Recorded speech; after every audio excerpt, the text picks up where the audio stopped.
Welcome back जी। और election cell में हम आपको फिर खुशामदीद कहते हैं। थोड़ी सी चेंज हुई है। आसमा चोई साहब जो हैं उनकी जगह पे हमारी हरदिल अजीज़ उस्मा रूमी साहिबा ने ली है और आप इन्हें हमारे साथ हमारे शो का होस्ट देखते हैं तो आज वो फिर हम प्रॉपर हमारे साथ दोबारा अपनी पोजीशन मैंने संभाल पे आ गई हैं और सब सिर्फ ख्वातीन से मुखातिब हुए हैं, देखती हैं और कितना मिठा मुखातिब है, हम तरस जाते हैं। नुकैस साहब की ये शिकायत है। और हस्बे मामूल हमारे साथ नुकैस साहब हैं, हमने तस्वीर लगा लिया, नौशाद अली साहब हैं, ताहिर मलिक साहब हैं और हमारी ज़हीन और फतीन जो हैं वो भाई इजाजत होने ही कह रहे हैं होने ही हमारी दफा बात करते हुए राणा साहब तत्ते तवे ते बैठे होंगे और लेकिन असि तरस रहे हैं राणा साहब कोई मोहब्बत साडे नाल भी विखाओ। लेकिन नुकैस आपने माशाल्लाह बहुत खूबसूरत टाई लगाई है और आप बहुत प्यारे लग रहे हैं और बस कर दे ऐसे बस कर दे हो जाती है हो सकती है कुछ शिकायत दूर हुई। मलिक साहब अब हार्डली चंद घंटे का सफर है जी हाँ और अल्हम्दुलिल्लाह हम उस मंजिल तक पहुंच गए जो जिस पे बड़े शक थे, बड़ी वो थी। आप ये जो चंद घंटे हैं इस हवाले से बड़े इम्पोर्टेंट हैं कि जो पाकिस्तान के इस्तेकाम के दुश्मन हैं वो यकीनन इस सूरत हाल से खुश नहीं हैं। तो आप का मैं चाह रहा था कि इस पर ज़रा थोड़ी सी गुफ्तगू आप करें कि ये जो अगले चंद घंटे हमें बीइंग पाकिस्तानी भी थोड़ा सा रिस्पॉन्सिबल होना चाहिए और अपने अपने गिर्द अपने जज्बात को काबू रख के किसी को मौका नहीं मिलना चाहिए किसी शरारत का। देखिए किसी जो पाकिस्तान का दुश्मन है उससे इससे ज़्यादा दुश्मनी कोई नहीं कि हम इलेक्शन कराएं। गुड। देखिए उसका जो मकसद है मुझे पता है किसी को अच्छा नहीं लगा मेरे आज पाकिस्तान इस दुनिया में जो आज हमारे 20-22 लोग शहीद हुए हैं। हाँ। मैं ये नहीं कह रहा कि वाकई में मेरा भी दिल दुखा है, हम सब का दिल दुखा है, मगर दुश्मन से दुश्मनी यही है कि हम इलेक्शन कराएं। हम उसको ये मैसेज ये दें कि तुम हमारी जो कहते हैं ना, जो मैं कल कह रहा था, इंसान की जो इरादा है, विल जिसको बोलते हैं, वो जब वो टूटती है तो फिर नेशंस भी टूट जाती है। बिल्कुल ठीक। तो मेरा ख्याल है कि मुझे लगा, मुझे ये अभी तक एहसास है कि जो मैंने महसूस किया है कि जिस तरह पाकिस्तान पे वॉर है, क्योंकि अगर कोयटा पे वॉर है तो पाकिस्तान पे वॉर पे, लाहौर पे बिल्कुल पाकिस्तान पे वॉर है, तो मैं समझता हूँ मजमूई तौर पे जो हमारा मीडिया है, जो लोग हैं जिनको मैंने देखा है, मुझे लगा कि वो दुश्मन को दुख हुआ होगा, तकलीफ हुई होगी और मुझे खुशी हुई है कि हमारी विल नहीं टूटी, हमने खून दे दिया, हमने कुर्बानी दी है। इंशाल्लाह कल का दिन अच्छा, कल शाम को हम इंशाल्लाह एक अच्छा दिन होगा, कामयाब मुकम्मल इंतखाब। अगला एक जमहूरी इलेक्शन कराने जा रहे हैं। जमहूरियत के तकरीबन जो है वो 20 साल हमने कंटिन्यूसली इस मुल्क में देख लिए हैं। नौशाद साहब, सबसे पहले तो ये कि जो इस वक्त सवाल उठ रहा है वो ये है कि टर्न आउट कल जो है वो कितना एक्सपेक्ट किया जा रहा है, तो आपके ख्याल में कितना टर्न आउट होगा, क्योंकि जो पॉलिटिकल पार्टीज हैं उनकी पोजीशन इस पर बहुत ज़्यादा डिपेंड करती है इस वक्त। अच्छा, पहली बात तो ये है कि ये 2-3 हमारे यहाँ ना एक मिसकंसेप्शंस का बड़ा मामला है। पहली बात तो ये है कि टर्न आउट जब भी बढ़ेगा वो किसी एक जमात के लिए नहीं बढ़ सकता। ये कंसेप्ट आप सोच सकते हैं, ऐसे खुद से अंदाजे लगा सकते हैं, लेकिन मैंने आज तक कभी ऐसा नहीं देखा, क्योंकि मैंने तो यही देखा है कि अगर 10 वोट पड़ेंगे तो किसी को 4 पड़ेंगे, किसी को 2 पड़ेंगे, किसी को तकसीम होगा। इसीलिए मैं कहता हूं वो जब एक हमारे यहाँ बोल दिया जाता है कि 25 करोड़ वोट ही नहीं है, वोट तो आपके 12 करोड़ 80 लाख है। अब 12 करोड़ 80 लाख में से फैसला होना शुरू होना, हाँ उसमें एक अहम रोल प्ले करेगा जो नौजवान का, यूथ का वोट है, खासतौर पर वो यूथ जो पहली दफा इस एंटर हो रही है, जिसने फर्स्ट टाइम वोट कास्ट करना। लेकिन किसी जगह ये नहीं लिखा कि वो किसी एक जमात को देंगे या 2 को देंगे या 3 को देंगे।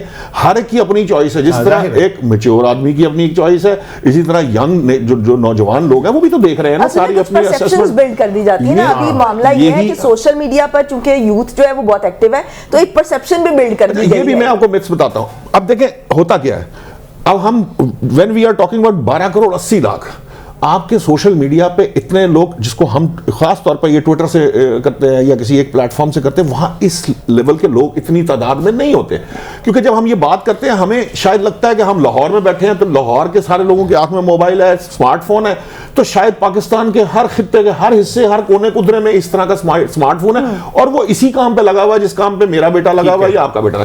थोड़ा सा एक मेजर डिफरेंस है, वो मौजूद रहता है। तो पार्टियों का, हर पार्टी के लिए वो टर्नआउट फायदेमंद होगा होगा। हम जब यहाँ बैठ के कहते हैं कि जी ज्यादा से ज्यादा निकलें, हम तो ये कह रहे थे कि आप सारे रिकॉर्ड तोड़ें, उसका मकसद ये है कि जब वोट ज्यादा डलेगा, पार्टिसिपेशन बढ़ेगी। तो जो मलिक साहब ने बात की है ना, कि जो मैंने कहा था कि आज डेस्परेटेड अटेम्प्ट मुझे नजर आ रही है उन लोगों से जो पाकिस्तान दुश्मन कुव्वतें हैं, कि उनको इतनी तकलीफ शदीद हो गई है कि देखें किस तरह यके बाद दीगरे वो अटैक करने की कोशिश कर रहे हैं, और ना जाने कितने हम रोक चुके हैं। अच्छा नौकरी साहब, तो इसमें ये इंपॉर्टेंट है, अल्हम्दुलिल्लाह इलेक्शन हो जाता है सारा कुछ, उसके बाद आ जाएगी हुकूमत साजी। मैं चाह रहा था कि आप जरा एक तजिया में आपसे लेना चाह रहा था कि हुकूमत साजी का एक नया इम्तहान शुरू हो जाएगा, और इसमें आज़ाद उम्मीदवार जो हैं वो बड़ा क्रिटिकल रोल उनका होगा। मैं चाह रहा हूँ पहले आप जरा मुस्लिम लीग नून पे बात कीजिए कि उनके आगे चैलेंजेस क्या हैं। बहुत शुक्रिया राना साहब। मुस्लिम लीग नून के लिए चैलेंजेस आपके सामने ही हैं। मईशत बहुत बड़ा चैलेंज है उनके सामने, और जो मुल्क में बढ़ती हुई महंगाई है ये बहुत बड़ा चैलेंज है। इसके लिए मैं ये समझता हूँ कि उनको एक ऐसी टीम बनानी पड़ेगी जो 2013 की जो उनकी टीम थी, मुझे तो वो बहुत अच्छी लगी। अगर वो उस तरह की कोई टीम बनाते हैं जिसने उस वक्त चैलेंजेस का मुआशी टीम, ठीक है। अच्छा, उस मुआशी टीम से मुराद है वो आप किसी एक जगह मसलन अगर आप पेट्रोल की कीमत भी कम करते हैं तो उसकी भी तमाम आपके जो शोबे हैं उस पर असर पड़ेगा है। अच्छा, उस टीम के लिए जरूरी है कि वो ऐसे लोग चुने जो कम अज कम, जब मैं 2013 की बात करता हूं तो उसका मतलब मेरा ये नहीं कि पूरा सेटअप ही वो वाला हो, सारी बात है नए लोग उसमें आ गए। एक जो आपने इलेक्शन वाली बात की, मैं इसका पहले जवाब दे दूं आपको। इनकी निशात साहब की बात में बड़े गौर से सुन रहा था, बड़ी अच्छी इन्होंने उस पर अपनी राय दी। शुक्र करें, दाद दें हमारे मीडिया को भी कि उसने जो कुछ दहशतगर्दों के अज़ायम थे उनको उस तरीके से स्क्रीन पे नहीं पेश किया, यानी लोगों में खौफ और दहशत की फिजा पैदा करने में हाईलाइट ना कि आप तक खबर पहुंचाई है, जिम्मेदारी का मुजाहरा किया। कल के इलेक्शन होने के बाद हमें तकरीबन कोई 20-21 दिन लगेंगे। पार्लियामेंट का इजलास गालबन 21 दिन बाद होता है पार्लियामेंट का इजलास। इस दौरान जो हुकूमत बनेगी जिस तरह से, और आज़ाद की आपने बात की, एक मैं थोड़ी सी कंफ्यूजन दूर कर दूं। हमारे यहाँ कहा जाता है जी इस दफ़ा आज़ाद बड़ी तादाद में जीतेंगे। आज़ाद नहीं जीतेंगे, आज़ाद किसी पार्टी के हिमायत याफ्ता जीतेंगे। यानी अगर पीटीआई किसी आज़ाद की हिमायत कर रही है, उसके मुकाबले में एक वैसे ही आज़ाद खड़ा हो गया, ये बहुत कम चांसेस हैं उन आज़ाद के, क्योंकि पार्टी बेस पे मुकाबला हो रहा है। आप ये कह रहे हैं कि जो आज़ाद जीतेंगे भी उनके पीछे भी पार्टी ही खड़ी होगी, स्लोगन पार्टी का ही होगा। अभी आपने देखा ना वो जो हो रहा है, जिनके बारे में कहा जा रहा है कि आज़ाद हमारे साथ शामिल हो जाएंगे, और आज़ाद, अच्छा ये जो कहा जाता है ना इस्तेकाम पार्टी की तरफ से भी कि आज़ाद जीत के हमारे साथ शामिल हो जाएंगे, ये बेसिकली एक चाल होती है कि आज़ाद को वोट ना डालें। ठीक है, आप पहले घबरा देंगे तो इन्होंने, लेकिन मैं आपको कमाल की खबर दे रहा हूं जी, नाम ना मुझसे पूछिएगा। एक मियां है, एक बीवी है, दोनों इलेक्शन लड़ रहे हैं। अब पहुंच जाए तो पहुंच जाए आप। और एक को जीटी रोड के खानवादा से ताल्लुक है जी उनका, और ये दो जो हैं ये बाकायदा वीडियो में बयान रिकॉर्ड करके दे चुके हैं कि जी हम आपके साथ शामिल हो जाएंगे, और ये उम्मीदवार हैं पीटीआई के। अगर ये जीते तो इनका वीडियो पैगाम मुस्ताफी होने का भी रिकॉर्ड कर दिया ये पीटीआई के हिमायत याफ्ता आजाद उम्मीदवार हैं। ठीक है, असल प्रॉब्लम ये है ना कि ये जो नौखेज साहब ने बात की है ना, असल में उनके ऊपर कदगन नहीं है। यानी जो पार्टी एक्ट वाला मामला है ना, वो उन पे अभी नहीं है। अगर जो पीटीआई का हिमायत याफ्ता खुद ये तय कर ले कि मैंने किसी दूसरी जमात में जाना, 3 दिन का जो वक्त होता है उसके उन्होंने जो हल्फ दिया हुआ था, पार्टी एक्ट लागू नहीं होगा। फायदा ये जो हो रहे के आज़ाद कहीं पे भी जा सकते हैं, तो आप नहीं समझती कि इलेक्शन कमीशन ने एक हॉर्स ट्रेडिंग का कानूनी रास्ता खोल दिया? सबको पता है कि ये बिक जाएंगे, कुछ ना कुछ होगा, कहीं ना कहीं जाएंगे, तो वो इलेक्शन कमीशन को नजर नहीं आ रहा था कि ये हॉर्स ट्रेडिंग हो जाएगी। राना साहब, इस दफा के इलेक्शन में ये चीज़ नजर आई है कि हमें कुछ चीज़ें ऐसी नजर आई कि जिससे पहले हमारी हिस्ट्री का हिस्सा कभी नहीं हुआ करती थी। मतलब वो उन चीज़ों की डिस्कशन हम अमूमन आफ्टर इलेक्शन किया करते थे। धांधली हो सकती है, नहीं हो सकती है, कुछ चीज़ें ऐसी सामने आती थी। हॉर्स ट्रेडिंग की बातें भी बाद में की जाती थी, हेलीकॉप्टर भी बाद में उड़ा करते थे, जहाज भी तभी बाद में फ्लाई किया करते थे। लेकिन अब की दफा पर जो सरप्राइजिंग एलिमेंट सामने आया है वो ये आया है कि पार्लियामेंट में ईवानों में खड़े होकर ये तमाम हजरात, चाहे वो पोजीशन में बैठ रहे हो या हुकूमत में बैठ रहे हो, ये करारदादे भी पेश करते हैं। फिर उसके बाद ये बाकायदा हॉर्स ट्रेडिंग के ऊपर नाराबाजी भी लगाते हैं, और फिर कदगन भी लगाते हुए नजर आते हैं कि जी हॉर्स ट्रेडिंग नहीं होनी चाहिए। लेकिन अब की दफा पर डिफरेंस ये नजर आ रहा है कि जो आज़ाद उम्मीदवार के तौर पे जो इलेक्शन लड़ रहे हैं, जिसमें अपने इलेक्शन कमीशन का जिक्र किया है, हालांकि उसे गैर जानिबदार होना चाहिए था, जो कि एक मेन चीज होती है।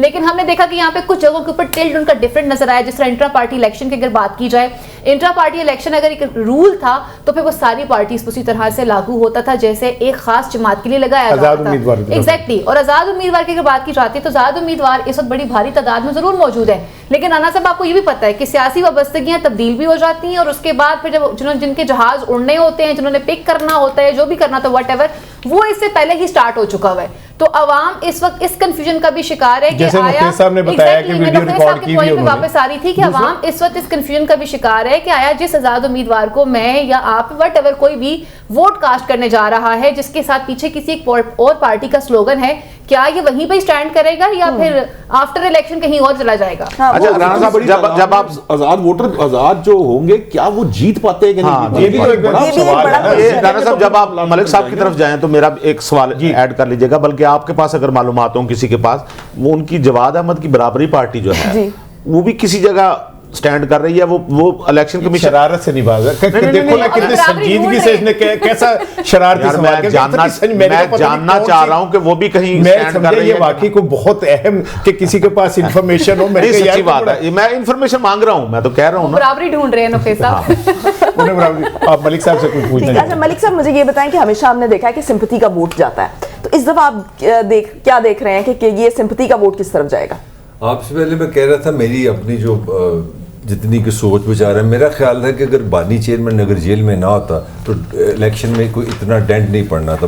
जो मकबूलियत है ना उसमें हमदर्दी का वोट बहुत ज़्यादा है। जब आप जेल में चले गए, आपका निशान, वो एक पूरी स्टोरी बन गई है। और हमारी सोसाइटी का, क्योंकि यहाँ की स्टोरी डिफरेंट है, इस सोसाइटी की स्टोरी है क्योंकि हम अंग्रेज से निकले हुए हैं। अनफॉर्चुनेटली माने 33 ईयर्स 4 बंदे ले गए, मार्शलें लगी। साहब फैसल शकील साहब ने ज्वाइन किया, एक बात आप ही जा रही है। फैसल साहब वेलकम, खुश आमदीद शो में हमें। बहुत शुक्रिया जी। मलिक साहब प्लीज आप बात कंटिन्यू कीजिए। हाँ, तो मैं गुजारिश ये कर रहा था कि हमारे यहाँ एक खूबी कह लें इस माशरे की, इससे एक मॉरल एक बहुत बड़ी बात निकली कि ये माशरा अभी भी जिसके साथ ज्यादती होती है उसके साथ खड़ा हो जाता है। ये हमारे अंदर एक खूबी है। और दूसरा मेरा ये, आपके ख्याल में ये अच्छी बात है? ये अच्छी बात है, ये माशरे जिंदा माशरे। और दूसरी बात पाकिस्तानी कल्चर की बड़ी इंटरेस्टिंग है। हमारी मिसपरसेप्शन बड़ी है जी कि हम लोग ताकतवर के साथ चलते हैं। I don't buy that. Zulfikar Ali Bhutto हो, बेनज़ीर हो, नवाज हो, इमरान खान हो, जब ये ताकतवर के सामने खड़े होते हैं फिर लीडर बनते हैं। मैं आपको साबित कर सकता हूँ, पाकिस्तान ने आज तक एक लीडर नहीं माना जो ताकतवर की जेब से आया। नवाज शरीफ को मेरे समेत, क्योंकि मैं शहर का रहने वाला हूँ, किसी ने पसंद नहीं किया। जिस दिन वो खड़ा हुआ है सदर इसाक के खिलाफ, सदर इसाक सिंबल है पाकिस्तान की इस्टेब्लिशमेंट का, और अगर मैं भी निकलांगा तो भी निकलेगा। मैंने कहा ठीक है ये बंदा। मैं जो पॉइंट रेस करना चाह रहा हूँ ना, पीटीआई इस वक्त ले गई है वो सारा नंबर। और मेरे ख्याल में जिस किसी का भी ख्याल है ना कि वो जेल में रहे तो वो ख़त्म होगा, मेरे ख्याल में उसकी पॉपुलैरिटी बढ़ी है। ये एक पॉजिटिव है। अब नेगेटिव क्या है? नेगेटिव ये कि ये सोसाइटी इस तरह इसकी एक बदकिस्मती है। वो बदकिस्मती है कि ये रियासत की शक्ल में फैसला देखती है। क्योंकि हम आती हैं अठोअठ झूठ बोली तो वक्री गल है, यहाँ रियासत फैसले करती है। तो इस वक्त जो नेगेटिविटी होगी है ना, हर जी शोर बंदे को ये पता है कि रियासत ने पीटीआई पे कांटा लगा दिया। वो मायूसी भी है। लेकिन एक और फैक्टर भी है, ये भी है जी, एक और फैक्टर भी है कि जब आप ताकत के सामने खड़े होते हैं तो वो आपका ऑपोजिशन का टाइम होता है, लेकिन जब आप इक्तिदार में आते हैं तो फिर आप उसके साथ खड़े होते हैं। फिर एक पेज पे होते हैं। ये भी तो लोगों के सामने क्लियर हो गया है ना। फैसल साहब को ले लें। फैसल साहब अस्सलाम वालेकुम। वालेकुम अस्सलाम। जरा हम चाह रहे हैं कि आप कराची और सिंध के जो इस टाइम पार्टी पोजीशन है, जरा थोड़ा सा हमें बताएं कि कहां कौन सी पार्टी क्या खड़ी है और क्या इम्कानात नजर आते हैं। और ये भी बताएं कि मजीद बारिश तो नहीं हुई?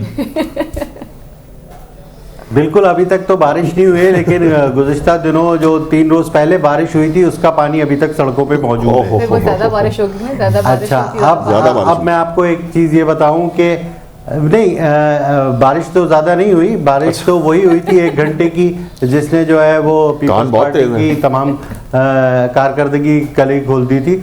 उसका पानी अभी भी अहमद जिना रोड पर मौजूद है, हब रिवर रोड पर मौजूद है, और उसको निकालने के लिए अभी तक कोई ऐसे इंतजामात नहीं किए गए। वो इसलिए इंतजामात ऐसे नहीं किए गए क्योंकि वो बिलावल साहब के रूट में नहीं आता था, क्योंकि जिस दिन बारिश हुई उसके अगले दिन बिलावल साहब का जो है वो पूरे शहर का विजिट था। तो तो उस विजिट के रूट में जो जो शाहराएँ आती थी वहाँ से तो वाटर बोर्ड इंतज़ामिया और मेयर कराची ने पानी निकाल दिया, लेकिन उन जगह से नहीं निकाला गया जहाँ से उनका गुजर नहीं था। तो अभी भी शहरी जो है वो वहाँ से अजियत का सामना। जरा बताइए कराची की क्या पोजीशन है, और फिर मैं चाह रहा था कराची डिवीजन की भी थोड़ा सा बताइएगा। जी बिल्कुल, मैं बताता हूँ कराची के हवाले से। एक तो कराची में जो आज इंतखाबात के लिए जो सामान पहुँचाना जाना था वो तमाम पोलिंग स्टेशंस पर पहुँच गया है खैरियत से, और सिक्योरिटी के भी बड़े मरबूत इंतजामात किए गए हैं पुलिस, रेंजर्स, पाक फौज की जानिब से। कराची में आज एक कुछ देर पहले एक गुलशन इकबाल के इलाके नीमूकोट में एक नाखुशगवार वाक़या पेश आया, लेकिन वो हादसाती तौर पर आया है। अभी तक पुलिस ज़रा ये बताते हैं कि एक सब इंस्पेक्टर का बेटा था, वो केस प्रॉपर्टी का हैंड ग्रेनेड लेके जा रहा था। 16-17 साल का बच्चा जिसका नाम फारूक बता रहे हैं, वो जो है उसका दस्ती बम हाथ में फट गया, जिससे वो भी मारा गया और एक खातून और एक बच्चा मारा गया। तो दहशतगर्दी का कोई वाक़या रौनुमा नहीं हुआ है, जान तो चली गई। बड़े अच्छे इंतजाम पुलिस और रेंजर्स की। ये बताइए पार्टियों का आज क्या करते रहे सारे? पीपल्स पार्टी, MQM क्या खिचड़ी पकती रही, और क्या नजर आ रहा है? कल अहले कराची जो है वो निकलेंगे और निकले भी, तो फिर क्या नजर आ रहा है? कौन पार्टी का होमवर्क नजर आ रहा है कि इसको इसका रिजल्ट मिलना ही मिलना है? जी बिल्कुल, कराची की तमाम सियासी जमातों ने भरपूर अंदाज में अपनी मुहिम गुज़िश्ता शब 12 बजे ख़त्म की। आज जो पार्टी पोजीशन है आपको बताऊं, कराची में जो है वो ऐने की जो नशिस्तें हैं वो 22 हैं, और 22 में जो मलीर का इलाका है वहाँ पे पीपल्स पार्टी मलीर डिस्ट्रिक्ट मलीर में 3 जो है वो सीटें होती हैं, जिसमें से 2 जो है वो तकरीबन पीपल्स पार्टी की पक्की हैं। अब और दीगर जो नशिस्तें हैं वो आपको बताऊं, लियारी में एक जो है वो पीपल्स पार्टी की जो है नशिस्त पक्की दिखाई देती है। मजमूई तौर पर MQM की जो नशिस्तें हैं वो ज़िला वस्ती में, डिस्ट्रिक्ट ईस्ट में और डिस्ट्रिक्ट साउथ में, ये 10 से 11 लगती हैं कि ये जो है वो MQM को मिल जाएंगी, जिससे अंदाज में उन्होंने मुहिम चलाई, और जो वहाँ का वोटर है और वहाँ के लोग जो है इससे मुत्तफ़िक हैं। और इसके अलावा PTI की बात करें, अगर PTI के जो है वो नशिस्तें बताई जाती हैं कि 3 से 4 PTI की जो नशिस्तें निकलेंगी वो 3 से 4 निकलेंगी, और जमात इस्लामी 2 से 3 जो है वो नशिस्तें। मुस्तफा कमाल साहब की जो सीट है उस पर बड़ा सुना है मजेदार मैच पड़ने वाला है मंदुखेल साहब से। अब्दुल कादिर मंदुखेल। बिल्कुल, लेकिन इस वक्त जो पोजीशन बता रहा हूं मैं आपको, वो मुस्तफ़ा कमाल की जो है वो नशिस्त किमाड़ी की है। ज़िला किमाड़ी में आता है बल्दिया टाउन। यहाँ से माजी में मुस्तफ़ा कमाल से पहले जो इलेक्शन हुए थे 2018 में, तो 2018 में शहबाज शरीफ साहब जो लड़े थे यहाँ से, और जो वाडा जीते थे वो सिर्फ 300 वोट से जीते थे। तो यहाँ पर पहले जो है वो PTI की भी अच्छी पोजीशन थी, लेकिन अब वो पोजीशन नहीं है। मुस्तफ़ा कमाल ने यहाँ पर गुज़िश्ता 2 साल से भरपूर अंदाज में मुहिम चलाई है, और अब जो है वो मुस्लिम लीग की तरफ से भी यहाँ पर कोई ऐसा उम्मीदवार नहीं खड़ा हुआ है। तो इनके दरमियान अच्छा मैच होगा, जिसमें कादिर मंदुखेल साहब और मुस्तफ़ा कमाल है, लेकिन मुस्तफ़ा कमाल की पोजीशन काफ़ी बेहतर है। तो इसलिए ठीक है, आप ज़रा हमारे साथ रहिएगा। नुशाद साहब, मैं एक ओवरऑल तजिया आपसे चाहता हूँ कि मुस्लिम लीग नून और पीपल्स पार्टी, बजाय तो यही 2 जमातें हैं। मुस्लिम लीग नून अगर हुकूमत साजी की तरफ जाती है, इतने कैंडिडेट खड़े किए हैं, मैं चाह रहा था कि क्या इम्कानात हैं कि वो अपने सादा अक्सरियत ले पाएंगे, या उन्हें फिर इधर उधर से बहुत वो करनी पड़ेगी? मरकज में कितनी सीटें होंगी? हाँ, मरकज। देखिए, अभी तक की जो सिचुएशन हमारे सामने है, लोग इस चीज़ को मेरे साथ शायद एग्री नहीं करेंगे, लेकिन मैं गुज़िश्ता जितने भी इंतखाबात मैंने देखे हैं, कौमी असम्बली के ऊपर जो इंतखाबात होते हैं वो सियासी जमातों की बुनियाद पर होते हैं, और जब किसी सियासी जमात की हवा बन जाती है, यानी कि ये हुकूमत बनाने जा रही है, तो उसका बड़ा इम्पैक्ट भी होता है वोटर्स के ऊपर। सूबाई का और तरीक़ेकार है, डिस्ट्रिक्ट गवर्नमेंट का और तरीक़ेकार है, ये फ़र्क आता चला जाता है।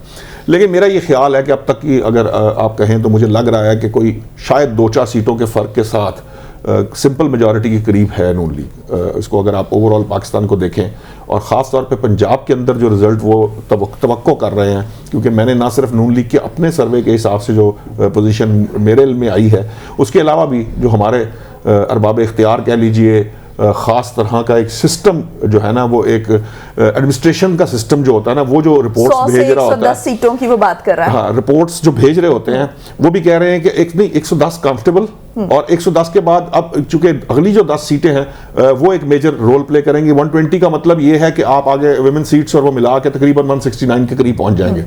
अब अगर आप पंजाब के अंदर इस तरह की कंफर्टेबल पोजीशन में आएंगे तो अब आपके लिए देखिए बलोचिस्तान के अंदर उन्होंने 85% तकरीबन वो लेंगे, और नून लीग का जो अपना इस वक्त उनका ख्याल है वो यानी ओवरऑल 85% यानी जो ओवरऑल सीट्स लेंगे 212 कैंडिडेट्स उन्होंने फील्ड किए ना, ये जहां पे अदर देन 100% में से 85% तक वो रिजल्ट एक्सपेक्ट है। लेकिन ये नून लीग का, इसके ऊपर एडमिनिस्ट्रेशन या जो दूसरे इदारे हैं उनकी ये उसके उससे मुतल्लिक नहीं है कि वो इस तरह से। अब बलोचिस्तान की जो मैं आपसे सीटों की बात कर रहा हूँ, आपको पता है कि हज़ारा डिवीजन जो है वहां से नून लीग एक्सपेक्ट कर रही है। प्लस ये है कि वहां से कितनी सीट्स मिलेंगी? देखिए, एक तो नवाज शरीफ साहब का अपना मेन मानसेरा का जो है वो एक्सपेक्ट कर रहे वहां से हैं, लेके ना 20 से ज्यादा जो लोग हैं वो अपने साथ भी मिला लिए थे। हाँ, अब वो भी एक बड़ा कांटेदार है।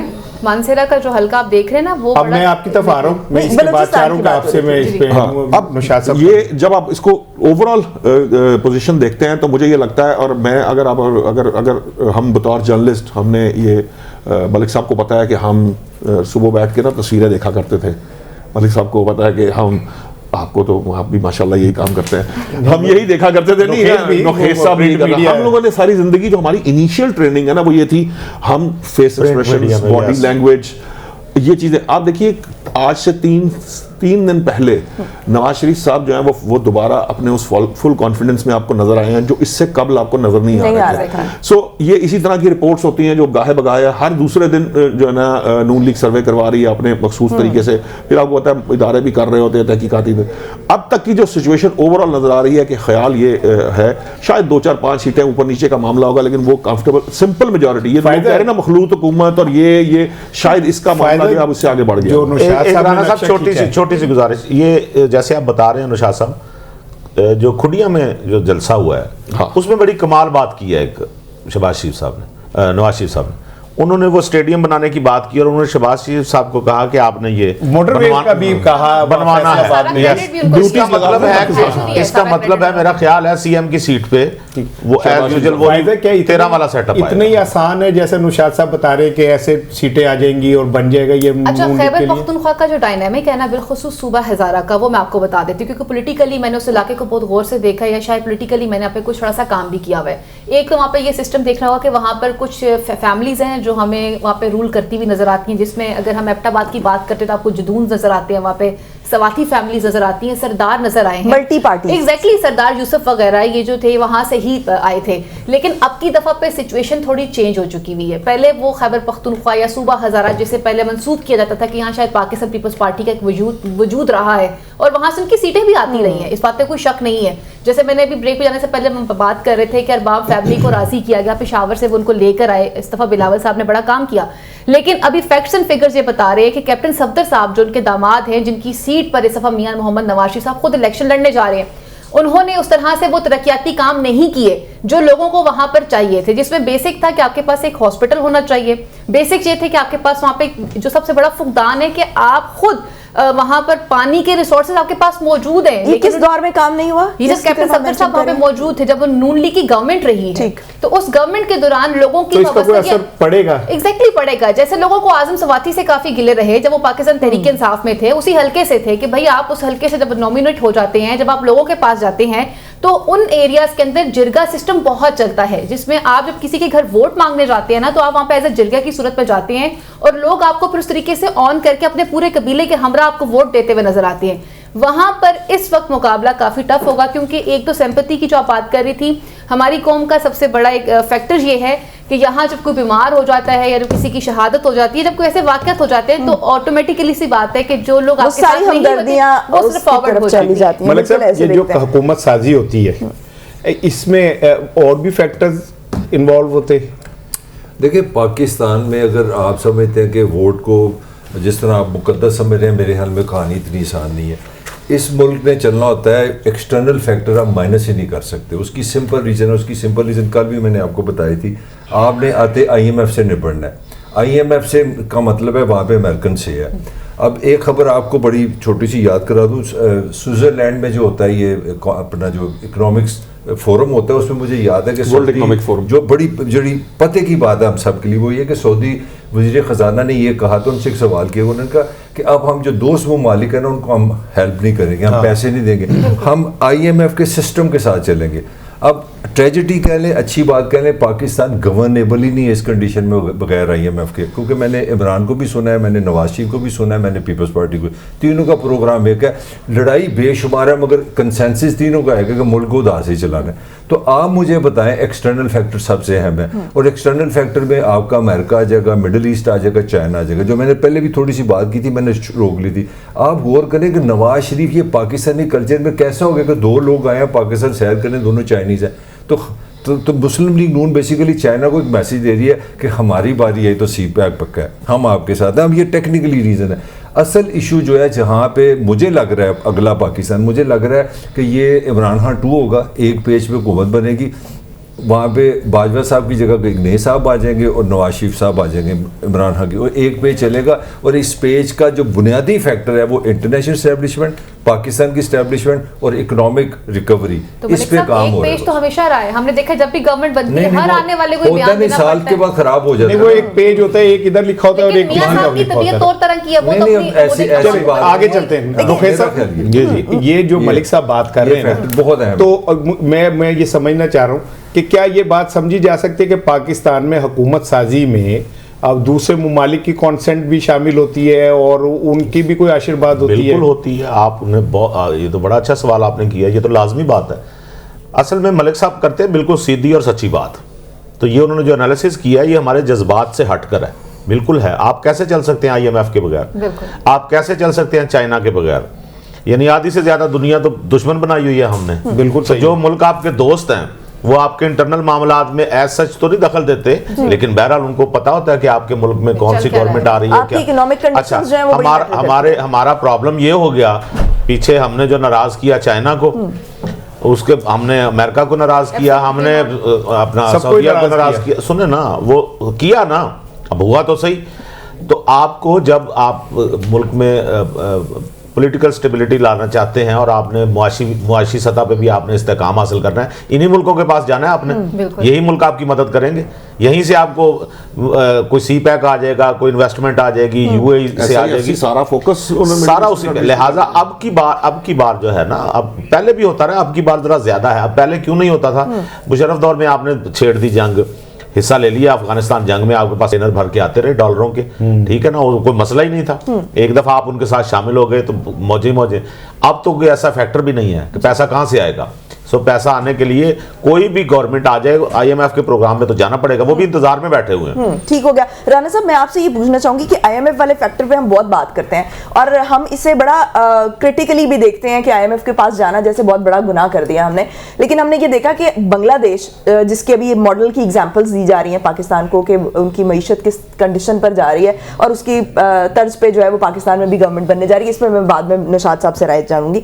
लेकिन जो अभी बांग्लादेश की जो एग्जांपल दी जा रही है वो खुद IMF में गया और वो उन कंडीशंस में गया जब वो बड़ी अच्छी इकोनॉमिक कंडीशन में था। तो इसमें इतनी बुराई वाली क्या बात है कि अगर आप IMF के पास जाते हैं? देखिए, बांग्लादेश अच्छी कंडीशन में गया था और उसने जो प्रोग्राम लिया, एक्चुअली हम ये समझते हैं कि IMF शायद हमारा कोई दुश्मन है।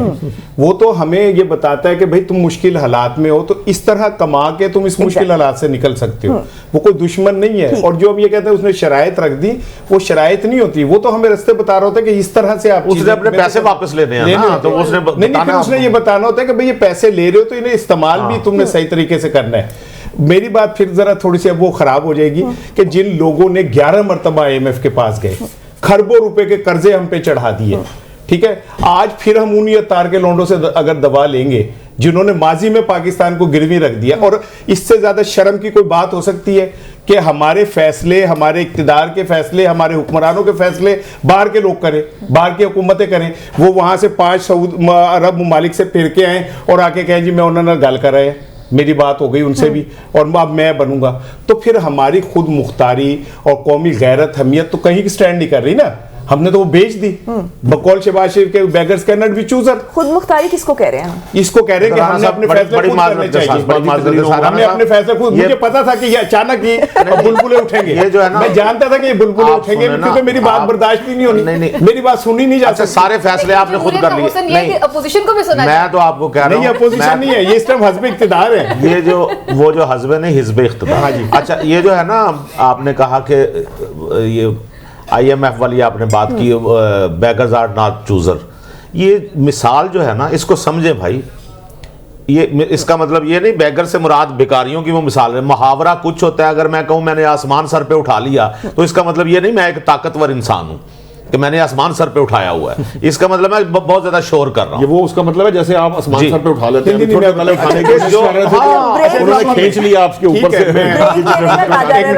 मुहावरों को उनके मानो में मेरे से बात होनी है। अच्छा, मैं एक ब्रेक ले रहे हैं, ब्रेक के बाद मैं इनसे आके पूछूंगा कि जब एक वजीर आजम ये कहता है कि मैं यहाँ मांगने गया और पैसे लेके आया, फिर कहता है कि बेगर्स आर नॉट चूजर, तो क्या उसका मतलब कुछ और होता है? एक ब्रेक के बाद ब्रेक के बाद खुशामदीद नाज़रीन, इंतखाबात चूँकि एक दिन की दूरी बल्कि चंद घंटों की दूरी पर रह गए हैं अब, और बड़ी जो है वो बातें हो रही हैं, जो हर पार्टी के अपने जो कैंडिडेट्स हैं वो इस वक्त बड़े जोशो खरोश में भी नज़र आ रहे हैं, और किसी हद तक जो है वो उनकी बॉडी लैंग्वेज, जिस तरह हमने पहले डिस्कस किया कि जो बॉडी लैंग्वेज है वो इस वक्त मुख्तलिफ सियासतदानों की मुख्तलिफ है, और बड़ा उसके बारे में ये बात हो रही है कि उसको एज्यूम कर लेते हैं जर्नलिस्ट जो हैं कि वो किस तरफ जा रहे हैं, क्या वो इक़्तिदार में आने वाले हैं या वो क्या एक्सपेक्ट कर रहे हैं। मेरा ख्याल है फैसल शकील साहब से बात कर लेते हैं। फैसल शकील साहब, मुझे ज़रा ये बताइएगा कि इस वक्त जो नून लीग है उसकी कराची में क्या पोजीशन है? नून लीग की कराची के इलाके मलीर में, मैं आपको बताऊं, ये मलीर का जो है 229 है एन ए, यहाँ पे जो है पीपल्स पार्टी और मुस्लिम लीग नून, यहाँ पर जो है वो उनमें कांटे का मुकाबला होगा। इसमें पीपल्स पार्टी के जाम अब्दुल करीम जोकियो है और मुस्लिम लीग नून के कादिर बख्श गलमाती है, तो इनके दरमियान जो है काफ़ी अच्छा मुकाबला देखने में आएगा। इसके अलावा दूसरा जो मुकाबला है वो भी नून लीग का है, वो ये सीट जो है पीपल्स पार्टी की थी, जाम अब्दुल करीम जो मुकाबले में उम्मीदवार है उन्हीं की थी, लेकिन इस वक्त यहाँ पर जो है वो MQM भी सपोर्ट कर रही है मुस्लिम लीग नून को, तो इसलिए मुस्लिम लीग नून जो है वो इस सीट पर काफ़ी बेहतर है। इसके अलावा जो NA 230 है, ये भी मलीर का इलाका है, यहाँ पे पीपल्स पार्टी के आगा रफ़ीकुल्ला और मुस्लिम लीग नून के हाजी मुजफ्फर शिजरा, हाजी मुजफ्फर शिजरा पहले पीपल्स पार्टी के थे, अब वो मुस्लिम लीग नून में, तो यहाँ पर इस सीट पर भी जो है वो इन मुस्लिम लीग नून और पीपल्स पार्टी के दरमियान एक अच्छा मुकाबला होगा। तीसरी मलीर का ही जो है वो NA 231 है, यहाँ से पीपल्स पार्टी के हकीम बलोच हैं और नून लीग के कैप्टन जमील अहमद है। कैप्टन जमील अहमद पहले जो है वो PTI में थे, अब वो जो है वो नून लीग में है, और PTI पे जब वो थे तो उन्होंने यहाँ से नशिस्त जीती थी, तो इसलिए जो है वो इनके यहाँ पे मुकाबला होगा। तो ये तीन जो है मलीर का इलाका है, वहाँ पर नून लीग और पीपल्स पार्टी में बेहतरीन मुकाबला देखने में आएगा। जैसे ग्राउंड रियलिटीज की बात की जा रही है, कल रात जब आपसे हमारी बात हुई थी एंडिंग नोट्स पे आपने बताया था कि कराची के अंदर से जो पोलिंग स्टेशंस हैं उसमें बिलखसूस जो तादाद है सबसे ज़्यादा हसास पोलिंग स्टेशंस की वो बहुत ज़्यादा है। इस हवाले से सिक्योरिटी पॉइंट ऑफ व्यू को आप किस तरह से देखते हैं, क्योंकि कुछ कल खबरें ऐसी भी आ रही कि कहीं पे नेट भी बंद हो सकता है, कहीं पे मोबाइल सर्विस भी बंद हो सकती है। इस तमाम तर सिचुएशन को हैंडल करने के लिए अब तक का क्या सिक्योरिटी प्लान तरतीब दिया गया है? देखिए, कराची में जो सिक्योरिटी प्लान बनाया है वो इंतहाई जो है वो मरबूत किस्म का बनाया है, और यहाँ पर पुलिस रेंजर्स के अलावा जो है वो पाक फौज के दस्ते भी जो है वो रखे गए हैं। कराची में मैं बताऊँ आपको 3000 के करीब इंतहाई हसास पोलिंग स्टेशन है। जो इंतहाई हसास पोलिंग स्टेशन है वहाँ पर पुलिस रेंजर्स जो है वो मौजूद होगी और उसकी तादाद 10 से 12 होगी। सही, बिल्कुल एक पोलिंग स्टेशन पर। बिल्कुल ठीक, बहुत शुक्रिया फैसल हमसे बात करने का। बात करें, बहुत शुक्रिया। अच्छा सर, अब ना क्योंकि हमारा प्रोग्राम का इस सेगमेंट का वो हो रहा है, मैं एक चाह रहा हूँ एक कंस्ट्रक्टिव सी एक डिस्कशन कि जो हुकूमत बनाएगी, मैं एक सवाल मलिक साहब आपसे करता हूँ कि जो हुकूमत बनाएगी उसका सबसे बड़ा चैलेंज क्या है और किस तरह हम उसको डील कर सकते हैं? देखिए मैं थोड़ा हिस्ट्री से ये चैलेंज बताता हूँ क्या है। पाकिस्तान में 4 लोग हैं, 4 जर्नैल हैं, उन्होंने 33 साल हुकूमत की है। बाकी इसके को जो 35-36 साल हैं, 26 प्राइम मिनिस्टर आए हैं। पाकिस्तान की तारीख में आज तक एक प्राइम मिनिस्टर नहीं आया जो लोगों के वोट से आया, वोट से गया है। अगर आपने पाकिस्तान को एक नया पाकिस्तान बनाना है तो ये जो भी हुकूमत बनेगी तो आपको रिक्वायरमेंट करनी पड़ेगी। नहीं, एक हिस्ट्री से शाह साहब का जुमला सुने, वो खान साहब की तरफ ले गया। 2 आपको काम करने पड़ेंगे और ये रियासत ने करना है। मैं इस पे बिल्कुल क्लियर हूँ, चाहे कल तुझे मैं ना भी बुलाओ। एक तो आपने काम ये करना कि फेयर और फ्री इलेक्शन नजर आने चाहिए, होने भी चाहिए, नंबर 1। नंबर 2, जो भी हुकूमत बन जाए, मिस्टर ए हो, बी हो, सी हो, डी हो, उसको ये पता हो कि मुझे पाकिस्तान का वोट मुझे निकालेगा, फिर वो रिस्पॉन्सिबल बनेगा, फिर वो प्लान में आएगा, मनसूबाबंदी में आएगा। अदम इस्तेकामात पाकिस्तान को किल कर रहा है, इट मस्ट बी बिल्कुल ठीक। रशाद साहब, लेकिन एक बड़ा इंपॉर्टेंट फैक्टर हमारा यहाँ ये भी रहा है कि जो हंग पार्लियामेंट्स बनती रही हैं और हमेशा ये कोशिश की जाती रही कि कोलिशन गवर्नमेंट बन जाए या ज़्यादा मेजॉरिटी के साथ गवर्नमेंट्स ना बन सकें। तो इससे भी हम ये देखते हैं कि वो जो एक डिसीजंस लेने होते हैं पॉलिटिशियंस ने, जो बरसरे इक़्तिदार जो हुक्मरान होते हैं, वो नहीं ले पाते हैं। तो इस वक्त जो एक मॉडल नज़र आ रहा है या जिसकी बात की जा रही है वो बांग्लादेश मॉडल की, और ये भी बातें सुनने में आ रही हैं कि सियासी इस्तेहकाम को इस वक्त जो है वो मद्देनज़र रखा जाएगा क्योंकि वो मुआशी इस्तेहकाम के साथ रिलेटेड है। आपको क्या लग रहा है कि ये अगर ये फैसला हो जाता है और अगर कल इलेक्शंस में ये फैसला हो जाता है तो ये कैसा फैसला होगा? देखिए, पहली बात तो यह है कि हमने यहाँ पर ना हंग पार्लियामेंट चलते देखी है, ना हमने 2/3 चलती देखी है। हमने 2/3 की दफ़ा भी देखा कि 2/3 जो है वो भी उसके साथ जो हुआ वो हमारे सबके सामने है। हमने सिंपल मेजॉरिटी वाली हुकूमत के साथ भी जो कुछ होते देखा वो हमने सबके सामने है, कोई उसमें ढकी छुपी बात नहीं है। देखिए, बांग्लादेश मॉडल को इंटरनेशनल रिजेक्ट कर दिया गया है, ये बात बड़ी इंपॉर्टेंट है जिसकी तरफ हम बात कर रहे थे कि जब आपके जो दुनिया में बात ताकतें हैं जो इस चीज़ का फैसला भी करती हैं और उसके ऊपर बात भी करती हैं और फिर उसके साथ मुफादात जो होते हैं वो भी वाबस्ता रहते हैं। हम दुनिया के अंदर अकेले नहीं रह सकते। ये लीग ऑफ नेशंस की जब हम बात करते हैं, आपने दुनिया के अंदर अपना मुकाम रख रहे हैं, उसमें दोस्ती और बात है और इंटरफेरेंस और बात है। सबसे बड़ा प्रॉब्लम हमारे यहाँ ये भी है कि मैंने अभी जिस तरह कहा था ना, हमारे यहाँ मिसकॉन्सेप्शंस बहुत ज़्यादा हैं। हम किसी भी बात को ना सियासी बयानिया बना लेते हैं और उसके बाद हम अवाम में फैला देते हैं बगैर सोचे समझे कि ये अवाम का सब्जेक्ट है या नहीं है, हवाई बातें, सुनी बातें, या उनका कोई इससे ताल्लुक है या नहीं है, या उन तक इसके ऊपर डिबेट का कोई मकसद निकलेगा कि नहीं निकलेगा। देखिए, मॉडल अल्टीमेटली आप किसी भी मॉडल को जब आप इम्प्लीमेंट करने जाएंगे, कोई भी आप सोच रहे हो, जिस तरह अभी मलिक साहब ने बातें की है कि आप अगर ये इस चीज़ में नाकाम रहते हैं कि आपके यहाँ फेयर एंड फ्री इलेक्शंस हुए हैं, तो आपके इंटरनल जो भी मामला होंगे एक्सटर्नली आपको उस तरह की, जिसे कहते हैं ना, फ्री राइड कह लीजिए या आपको कंफर्ट कह लीजिए, वो आपकी स्टेट को नहीं मिलेगी, आपकी हुकूमत को नहीं मिलेगी। सो इसलिए ये बड़ी ज़रूरी है। अब ये बात की थी राणा साहब ने कि IMF की बात है। देखिए, IMF एक बैंक है, ठीक है ना, एक फंड है ना। फंड हमारे यहाँ भी हम किसी बैंक के पास जाते हैं, वो इतनी लंबी एक लिस्ट पकड़ा देते हैं कि जनाब इस पे आप क्वालिफाई करते हैं, टर्म्स एंड कंडीशंस होती है। प्लस ये है कि हमने फिर उस टर्म्स एंड कंडीशन पे फॉलो करना है, नहीं तो वो हमारे लोन के साथ प्रॉब्लम आती है। बात सिर्फ समझने की है, वो गाइड कब करेगा, प्लेज वो क्यों करेगा मुझे? प्लेज उस वक्त करेगा जब मैं अपने लोन की इंस्टॉलमेंट्स नहीं दे सकूंगा।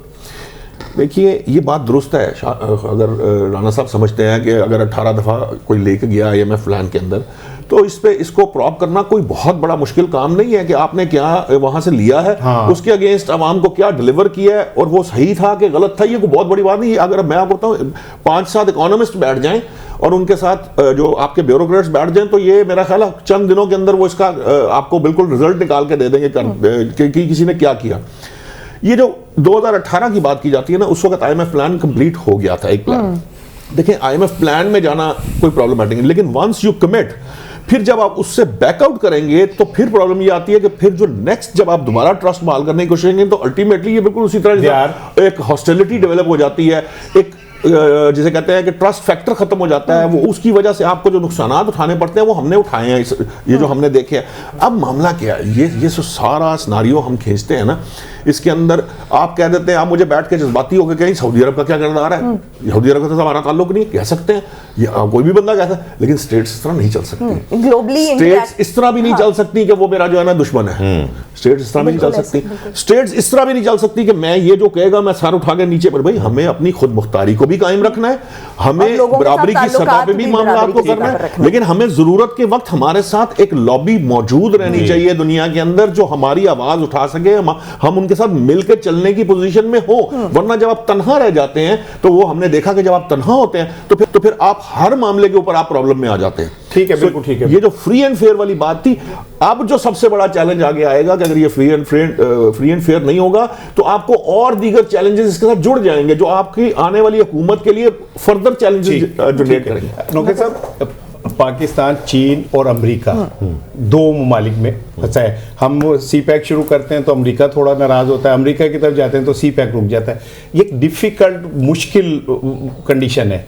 अगर मियां नवाज शरीफ साहब की हुकूमत बनती है जैसे कि नज़र भी आ रही है तो क्या समझते हैं कि ये क्या हल है, किस तरह इस मामले को वो किया जा सकता है? नहीं, मेरा नहीं ख्याल कि अमेरिका इसमें इस तरह का दखल देगा या वो दे सकता है सी पैक के मामले में। उसकी वजह यह है कि अमेरिका और सऊदी अरब की राय एक होगी ना, इन दोनों की राय एक होनी चाहिए ना। और यही जो नौशाद साहब ने बात की, ये दुनिया में राय बदलने का बेहतरीन तरीका यह है कि आप दुनिया की बरादरी के साथ चलें, कुछ अपने लॉबीज अपने हक में करें ताकि आपके हक में बात हो सके।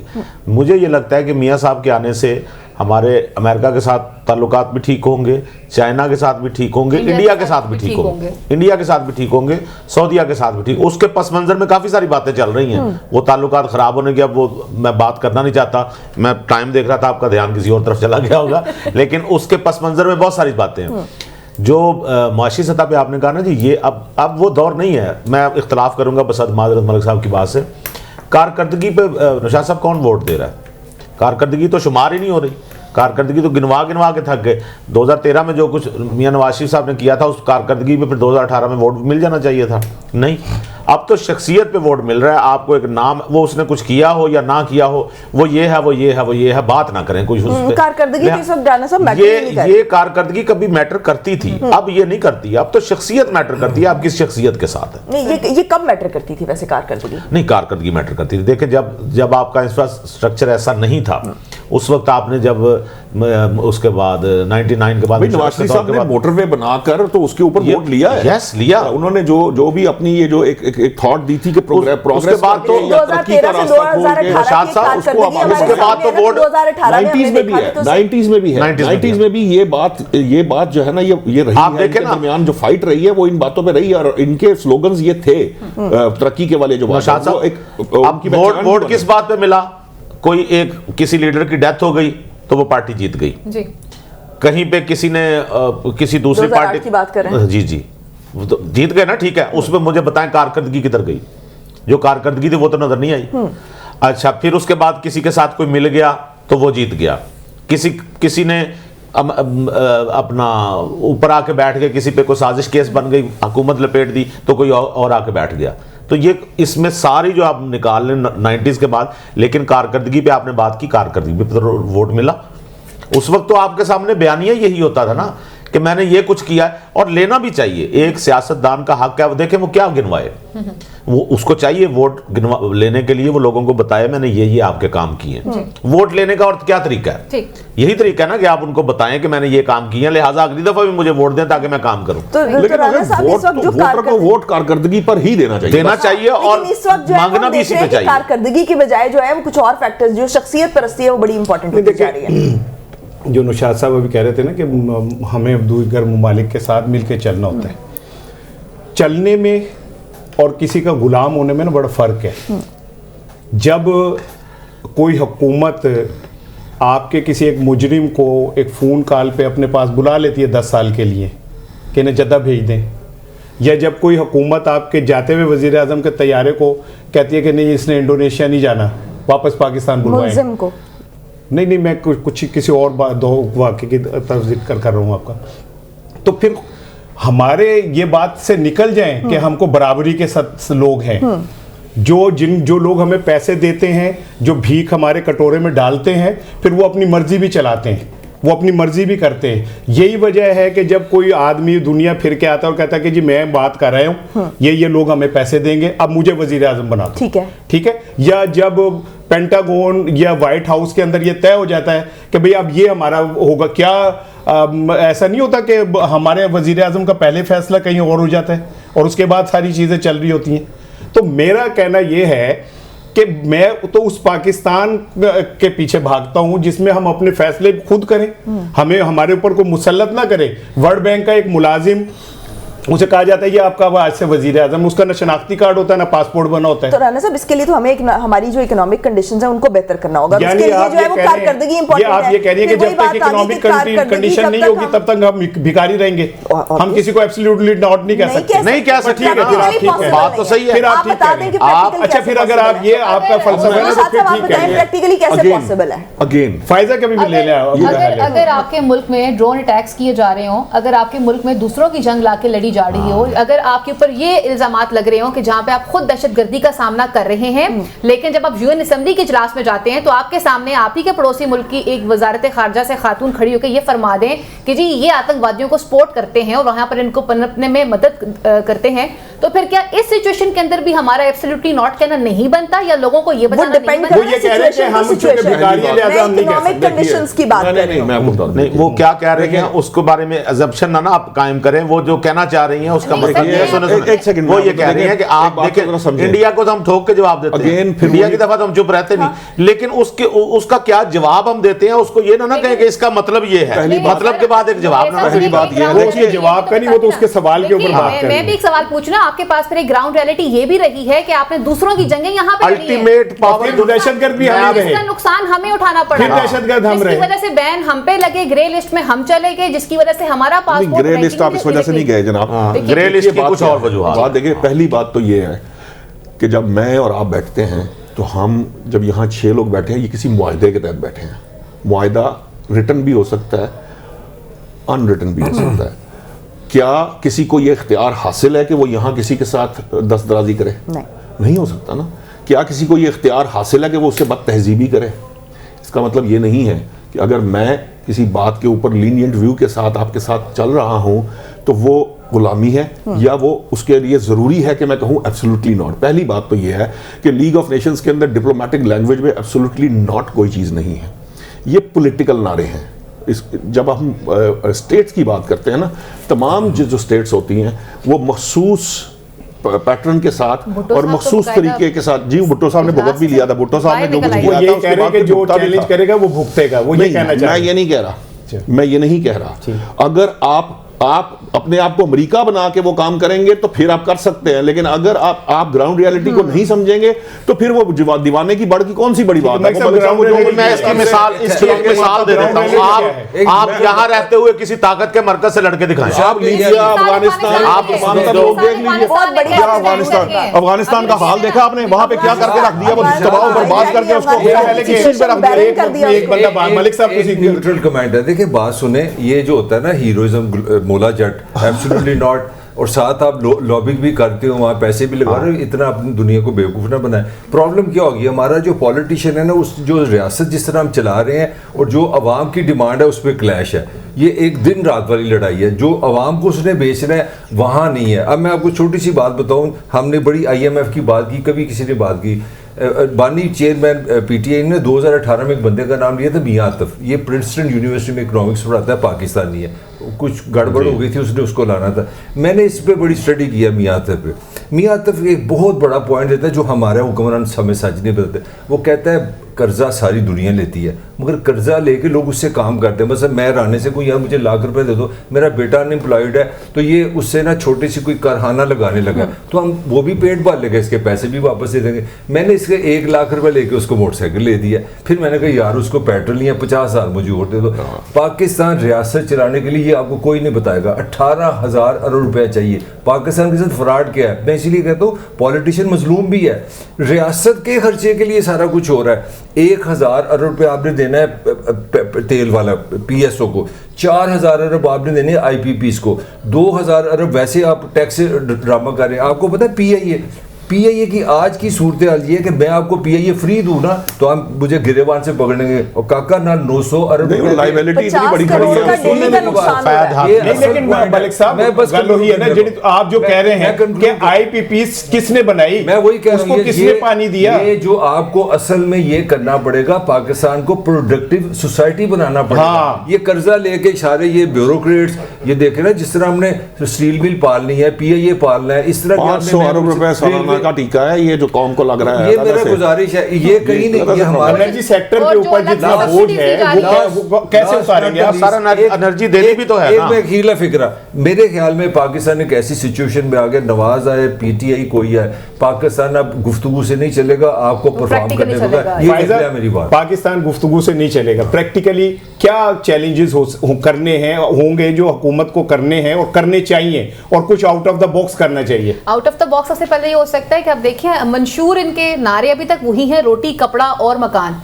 निकल आए, मूव ऑन हो जाए। रोटी कपड़ा और मकान किसको चाहिए? नहीं, लोग अब तंग आ चुके हैं। हम आज भी उन्हीं बेसिक्स पे सियासत कर रहे हैं जो 1947 के टाइम से चली आ रही है। एक ये सबसे बड़ा मसला है, और दूसरा मसला राना साहब ये है कि जब जो टाइम पीरियड हमारा होता है जिसमें आपने सर्व करना होता है लोगों को, वह तब हमारी सर्विंग कहीं और जाती है। हम लोगों को सर्व नहीं कर रहे होते, क्योंकि हम ये समझते हैं कि शायद हमारी सर्विंग अगर उस तरफ रहेगी तो फिर ही हम अगली दफा हुकूमत में आ सकते हैं, अपने अपने नेक्स्ट के रास्ते खोल सकते हैं। अगर हम एक दफा सही पॉलिसीज बना लें और उनको लॉन्ग टर्म के लिए रख लें और उसके बाद ये फैसला कर लें कि अब हमारी सर्विंग लोगों के लिए है, तो मेरे ख्याल से चीजें काफी हद तक बेहतर हो सकती हैं। अच्छा, आप भी तालिब इल्म हो इंटरनेशनल अफेयर्स की, आप नहीं समझती कि पाकिस्तान एक ऐसे बंद गली में चला गया है जिसका रास्ता ये कोई नहीं है कि आप उस पर वो बांध के पट्टी कहें कि इलाज हो गया? अब तो हमें और हमारे हुक्मरानों को अपनी उससे बाहर निकल के कोई फैसला करना है, क्योंकि अब तो हमारे सामने इतने बड़े चैलेंजेस हैं कि हमने उनको अबूर करना ही करना है, नहीं तो कोई रास्ता ही नहीं है। राना साहब, सबसे पहले तो हमें ना बड़ा प्रैक्टिकल अप्रोच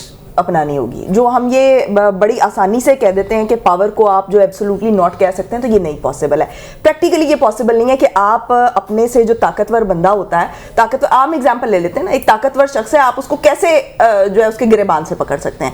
एक आप बेगर कह लें या आप एक गरीब बंदा कर लें? नहीं, अफगानिस्तान ने अमेरिका और रूस को पकड़ा, ताकतवर को पकड़ के उनको शिकस्त दी,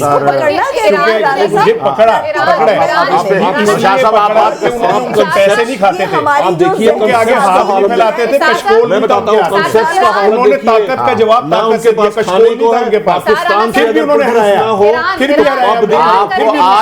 ट्रांजिट ट्रेड बंद हो जाए, आपको आज मौका मिलेगा आपने किस मुल्क में जाना है? अफगानिस्तान में जाएं। एक सेकंड सर, एक छोटी सी बात, राना साहब आपको हम सारे मिलकर सपोर्ट करेंगे, आप कल अफगानिस्तान की नेशनलिटी लेके वहां चले जाइए। आपको बहुत आपका बच्चा यार, तो अगर वो इतना अच्छा है भाई, आपको अफगानिस्तान पसंद आ गया, आप जाएं। आपको तो मेरी बात ही इतनी वो लगती है, बर्बाद हो गया कि अफगानिस्तान ने हराया कि नहीं हराया? कौन सा हराया यार? क्या हराया? ये फजूल बात है। अमेरिका को सारी सियासी नारे हैं, कौन सा हराया? बस तबाह करके रख दी, अखबार पढ़ा कर अपनी अगले पिछली उनके पास खाने को रोटी से रोटी लेकर जाते हैं, रोटी है। आप अफगानिस्तान बनाना चाहते हैं पाकिस्तान को? आप अंदाजा करें इनका हाल। ये आप क्या कर रहे हैं? एक मिनट, आपने इराक की जंग में सद्दाम हुसैन के साथ एक सवाल, क्या अमेरिका सारी जिंदगी अफगानिस्तान में रहने आया था? यही होता है ना, एक मुल्क को तबाह किया, जंग शुरू हुई और उसके बाद घर चला गया। अमेरिका कहीं भी रहने नहीं आता। अमेरिका हमेशा मार खा के भागने के लिए आता है, वो वियतनाम हो, वो अफगानिस्तान हो, क्योंकि वो आगे से ईरान हो, वो आगे से खड़े हो जाते हैं। हमारी तरह ये नहीं होता कि कारगिल की जंग के बाद भागे भागे जाके अमेरिकी सदर के पास बैठ जाते कि जी हमें माफ कर दे। उसमें कुवैत भी शामिल है। मेरा जो है ना, मेरा एक पॉइंट ये है कि जो सद्दाम हुसैन वाली जो जंग थी, उसमें आप ये देखें कि स्टेट किसके साथ खड़ी थी और अवाम किसके साथ खड़ी थी, क्योंकि हमारी अवाम के जज्बात कुछ और हैं और उनको बताया कुछ और जाता है और स्टेट कहीं और खड़ी होती है। हमारी जो जहन साजी की जाती है, ये लीडरशिप की जिम्मेदारी है। हमारी जो जहन साजी है ना, वो बड़ी इंपॉर्टेंट। एक ब्रेक ले रहे हैं जी, और ब्रेक के बाद गुलनोखेज अख्तर साहब जो हैं वो संभालेंगे मामलात को, और हमें दीजिए इजाजत इस उम्मीद के साथ कि कल पाकिस्तान एक रोशन सुबह के साथ हम आगाज करेंगे और हम वोट डालेंगे। ये बहस मुबाहिसा शोर शराबा जो है ये भी एक कंस्ट्रक्टिव एफर्ट है, और अपने अपने ख्यालात और अपने अपने फ़लसफ़े के साथ हम जिंदा हैं, लेकिन हम साथ हैं, हम एक दूसरे से जुदा नहीं हैं। तो मैं उम्मीद ये करता हूँ कि कल हम भी इसका मुजाहरा करेंगे। सियासी नज़रियात अपने साथ रखिएगा, सियासी नज़रियात को ना छोड़िएगा, लेकिन अपने भाईचारे को, अपनी मोहब्बत को, अपनी दोस्तियों को, अपने रिश्तों को दाव में मत लगाइएगा, क्योंकि शाम को इलेक्शन ख़त्म हो जाना है और हमने अपनी जगह पर रहना है। इंशाल्लाह हम अपने वोट से पाकिस्तान को बदलेंगे। अपना ख्याल रखिएगा, कल मुलाकात होगी।